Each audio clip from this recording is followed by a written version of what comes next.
नमस्कार दोस्तों, आपके अपने चैनल स्पिरिचुअल रहस्य में आपका स्वागत है। और आज मैं आपके लिए बेताल साधना लेकर आया हूँ। बेताल अपने आप में काफ़ी शक्तिशाली होते हैं, आपने इनके बारे में सुना ही होगा। और आज मैं आपके लिए गुप्त बेताल साधना लेकर आया हूँ। ये अपने आप में काफ़ी दुर्लभ बेताल साधना है, क्योंकि यह एक दिवसीय साधना है। केवल एक दिन साधना करने के बाद आपको बेताल सिद्ध हो जाएगा।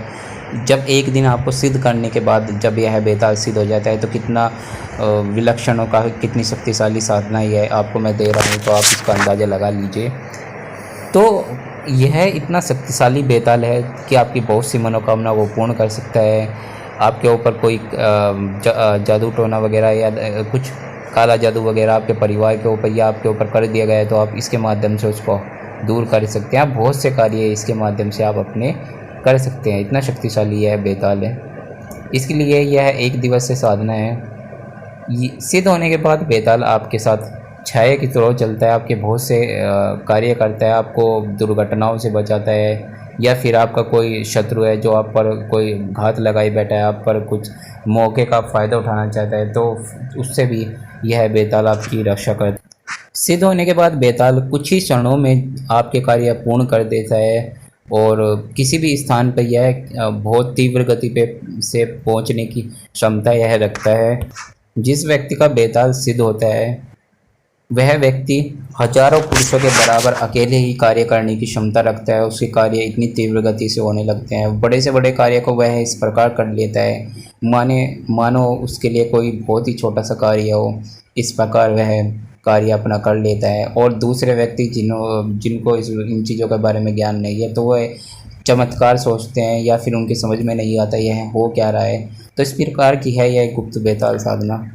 यह साधना आपको चंद्र ग्रहण या सूर्य ग्रहण के दिन करनी है, लेकिन आपको उस दिन ही कर सकते हैं जिस दिन लंबा चंद्र ग्रहण या सूर्य ग्रहण हो, उसमें आपको यह साधना करनी है। इसमें आपको एक बेताल यंत्र चाहिए जो सिद्ध होना चाहिए।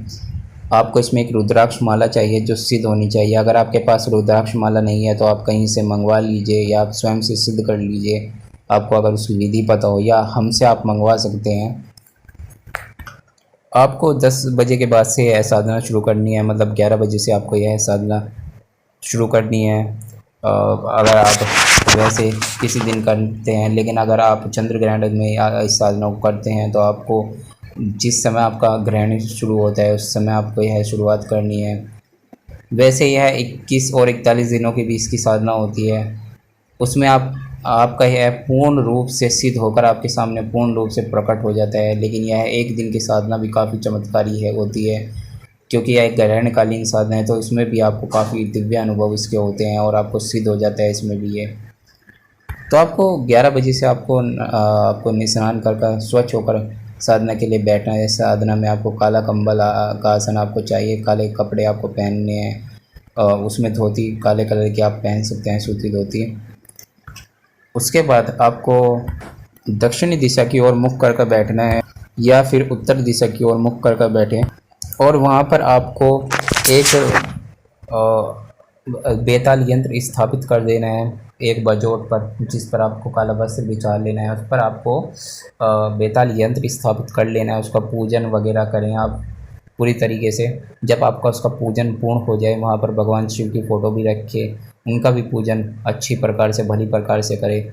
इन सब का पूजन होने के बाद अपना जो गणेश जी का पूजन और अपना भैरव जी का और अपना गुरु पूजन बिल्कुल भी ना भूलें, उनका पूजन करना आवश्यक है। लेकिन मैंने इनका पहले इसलिए बता दिया है कि आपको उसके बारे में मैं ज़्यादातर अपनी वीडियो में बता ही देता हूँ कि इनका पूजन भी आपको नॉर्मल रूप से करना है, लेकिन इनका पूजन तो इनका तो आपको फिक्स रूप से में इस साधना में करना ही है।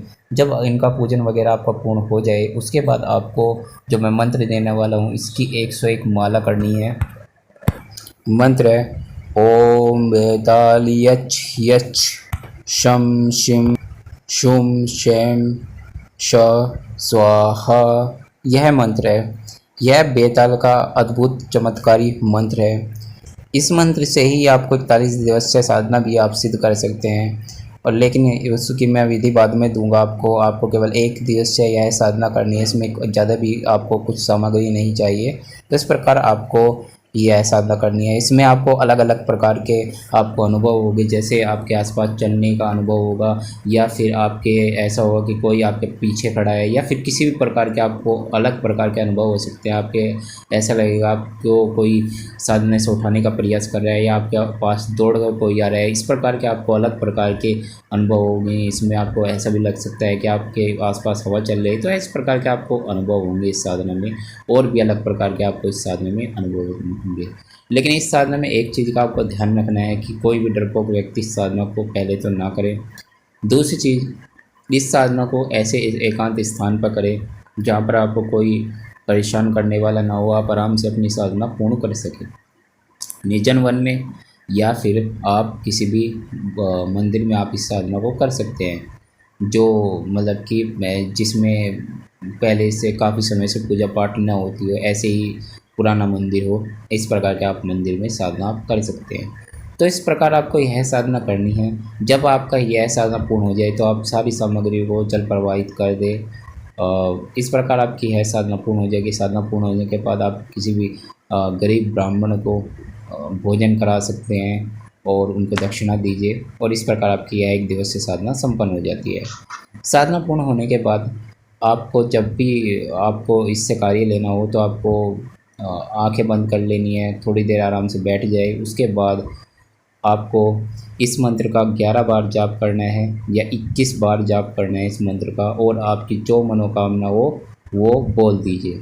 आपकी वह मनोकामना पूर्ण हो जाएगी, और आपको उसके बाद 101 या 108 आहुतियों का हवन कर देना है, बिल्कुल घी से। इस साधना को करने के बाद भी आपको चाहे तो हवन कर सकते हैं, नहीं चाहे तो आपको हवन नहीं करें, क्योंकि ऐसा होगा ना, आपको ग्रहणकालीन साधना होगी तो आपके पास शायद इतना समय ना बचे तो आप हवन करें। तो इसलिए आपको आपके पास अगर समय हो तो आप हवन कर सकते हैं इस साधना में, नहीं हो तो ना करें। वैसे मैंने आपको बता दिया है कि किस प्रकार आपको इससे कार्य लेना है, क्या क्या आपको इस साधना में करना है। एक चीज़ जो साधना के लिए सबसे इम्पोर्टेंट है वो है आपको इसमें यह साधना बिना गुरु के नहीं करनी है। यह साधना मैंने आपको ज्ञान पर्पज़ के लिए लिख दी है। ऐसा नहीं है कि आप बिना गुरु के स्वयं से ही यह साधना करने लग जाओ और फिर आपको नुकसान उठाना पड़े।